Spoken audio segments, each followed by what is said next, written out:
की चाद।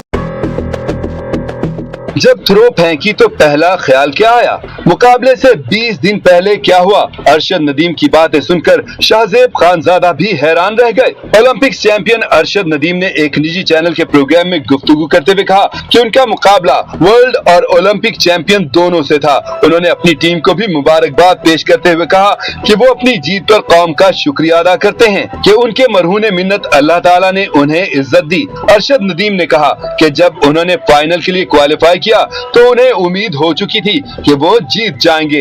अरशद नदीम ने अपनी कारकर्दगी पर खुशी का इजहार करते हुए कहा कि अल्लाह ताला ने उनसे बेहतरीन कारकर्दगी करवा दी। मेजबान शाहजेब खानजादा के सवाल पर कि जब थ्रो की तो क्या अंदाजा हो चुका था कि 90 मीटर से ज्यादा की थ्रो है और वो गोल्ड मेडल जीत जाएंगे? ओलंपिक चैंपियन ने कहा कि जब उन्होंने थ्रो की तो अंदाजा हो गया था कि 90 मीटर से ज्यादा की थ्रो है। एक ही मुकाबले में 2 से ज्यादा मर्तबा 90 मीटर से ज्यादा थ्रो फेंकने वाले अरशद नदीम ने कहा कि 18 से 20 दिन पहले उन्हें चोट आई थी, जबकि फरवरी में उनकी एक सर्जरी भी हुई थी। ये उनके जहन में था, ताहम साथ ही उनके जहन में था कि पाकिस्तानी कौम उनके लिए दुआएं जरूर कर रही है कि उन्हें गोल्ड मेडल हासिल करके पाकिस्तान जाना है।